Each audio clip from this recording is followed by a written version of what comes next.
Hello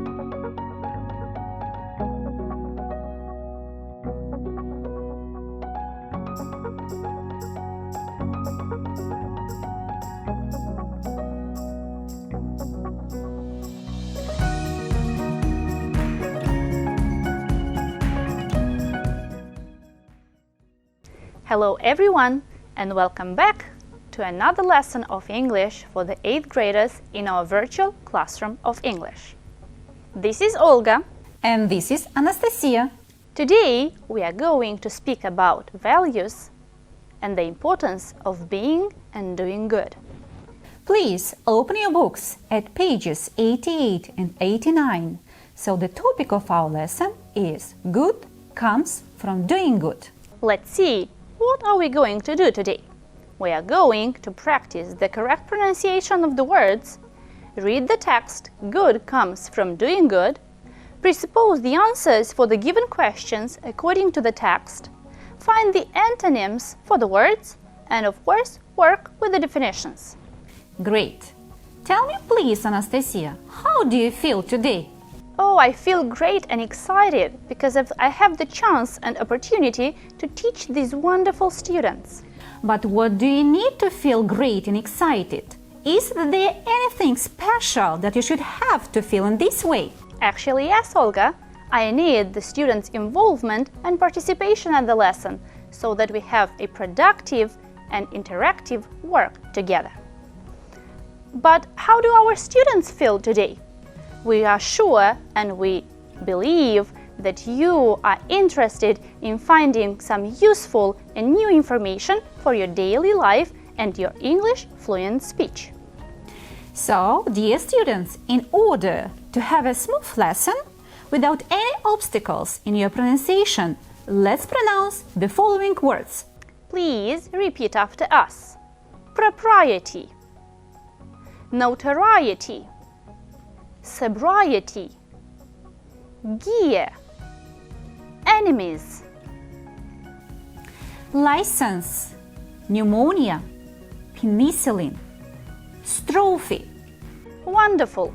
You've done a great job, and we are sure that now you can easily pronounce all these words without any mistake. Dear students, let's proceed to reading an interesting text that you have in your book. So, this text is about being good. Let's start. Please follow while we are reading. If you need more time, you can always pause and read at your own pace. So please, let's proceed. Good comes from doing good. Fleming was a poor Scottish farmer. One day, in a field, he heard a cry for help. Fleming came to a deep bog and saw a boy in it asking for help. After a forceful struggle, the farmer helped the boy get out of the bog. He took him to his house, where his wife, Mrs. Fleming, dried his cotton trousers and grey shirt and gave him some food. The next day, a well-dressed man came to the Flemings' modest house. It was the boy's father. "You saved my son's life," said the man to Fleming. "How can I repay you?" "I don't want payment," Fleming replied. "Anyone can do the same." At the moment, Fleming's own young son appeared at the door. "Is he your son?" the man asked. "Yes," said Fleming proudly. "I have an idea. Let me pay for his education, and if he's like his father, we will both be proud of him." And so he did. The farmer's son attended the very best schools and graduated from a medical college. Later, he became a very famous scientist who discovered penicillin. It was Alexander Fleming. It is said that many years later, the boy saved from the bog got ill with pneumonia. Penicillin saved his life. His name? Sir Winston Churchill. It is an urban legend, so we recommend that you present it as such when you tell it. So, in order to see how well you have understood the text, let's answer the given questions that you can find easily on the right side of the text. But be attentive. All these questions require personal opinion and presupposing. Ready? So question number 1. What season was it, in your opinion? Please think and, of course, look in the text for some clues that can help you identify the correct answer. Pause and think. Have you found any clues? Let's check together. Right, we also think that it was spring or early autumn. But how do we know that? Let's see what clues we have in the text. That's right, one day he was working in a field and the boy was dressed in cotton trousers and grey shirt. So the only 2 seasons when the farmer could have worked in the field and the boy could have worn this kind of clothes is spring or early autumn. Number 2. How old was the boy, in your opinion? Think and find any clues in our text. Ready? Let's see. In his early teens. Do you agree? Probably yes. Let's see. What are the clues that show us the answer? So this boy, he fell into a deep bog and he couldn't get out of it. And he was helped. And that's why we think that he was small. Ready for another question? Good. What food did Mrs. Fleming give to the boy, in your opinion? Don't forget, in your opinion. There is no right or wrong answer in this case. But please look for some clues in the text. Pause and think. Are you ready? Let's see. Probably Mrs. Fleming gave him some vegetables, eggs, bread or cheese. You might have written something else. Don't forget, there are no correct or wrong answers in this case. But why do we think that this is the food that he was fed with? Because Fleming family was a poor Scottish family. That's why we consider that this is the food that Mrs. Fleming could have given to the boy. Okay, so what is a modest house, in your opinion? In your opinion, do you have any ideas? So we think that a modest house is a simple one, but of course comfortable and restrained. Sentence number 2. Another question. What kind of a man was Mr. Fleming? Please, what features of character do you think that he might have possessed?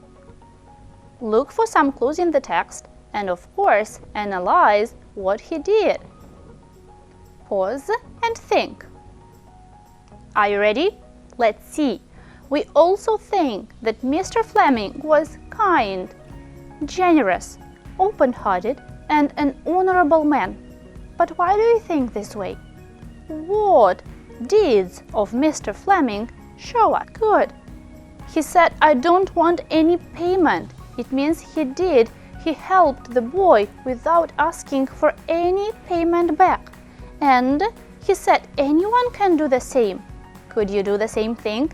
Could you help a boy who got into a deep bog? I think yes. Okay, why did Mr. Fleming agree to accept the money? Let's find in our text. Do you have any idea? Let's see the answer. So Mr. Fleming accepted the money, and the money was spent on his son's education. Do you have any clues in our text? Let's see. So he accepted the money to pay for the education of his son. And we have this sentence in our text. Let me pay for his education, and if he is like his father, we'll both be proud of him. Ready for another set of questions? Let's see. Why wasn't it a common case for a farmer's son to go to the best school? In your opinion, please presuppose, why wasn't it a common case to go to the best school? Pause and write down your answers. Ready? Let's check.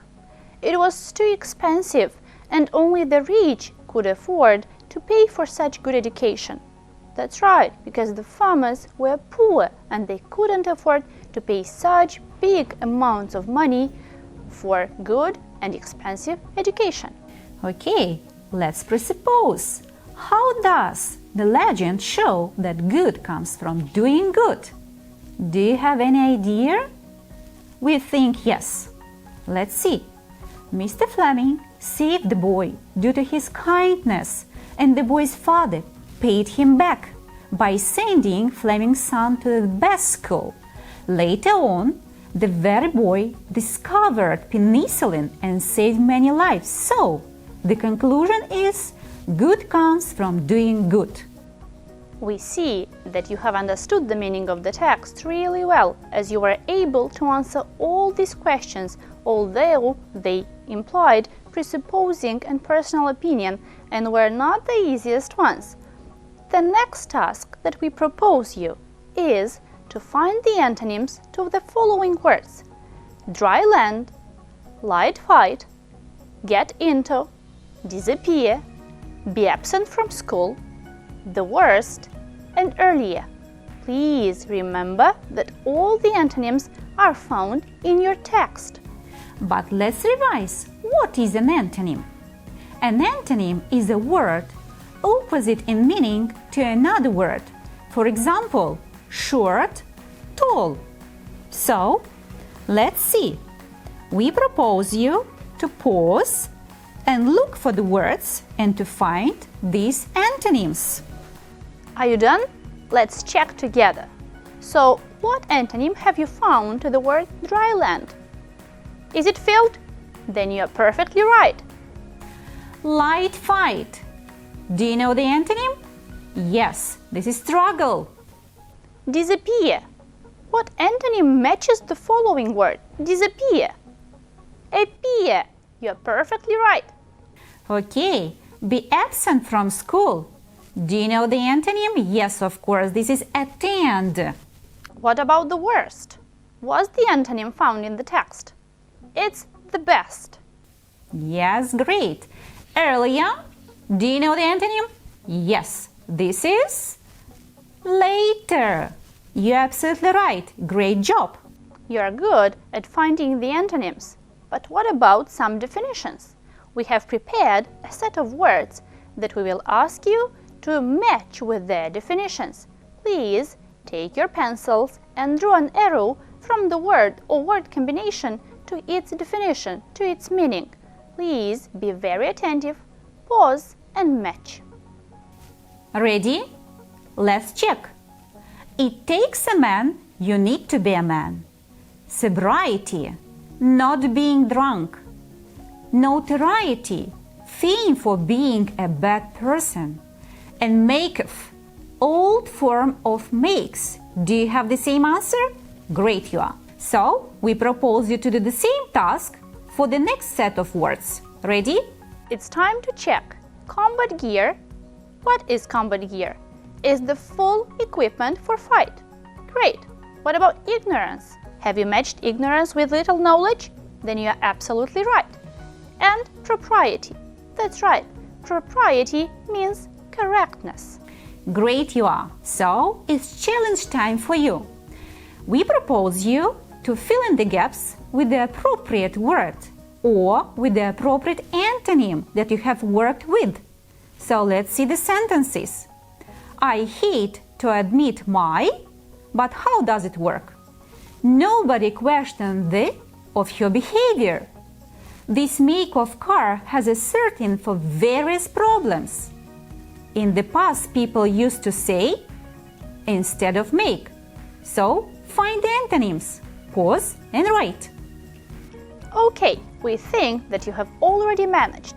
Let's see what words you have inserted in the gaps. Sentence number 1.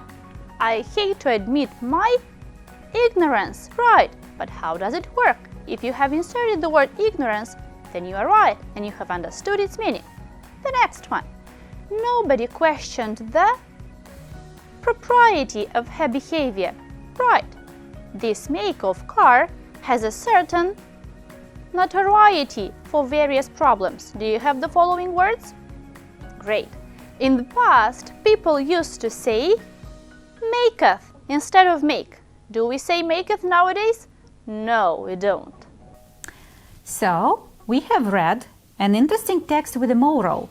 Did you like it? We think yes.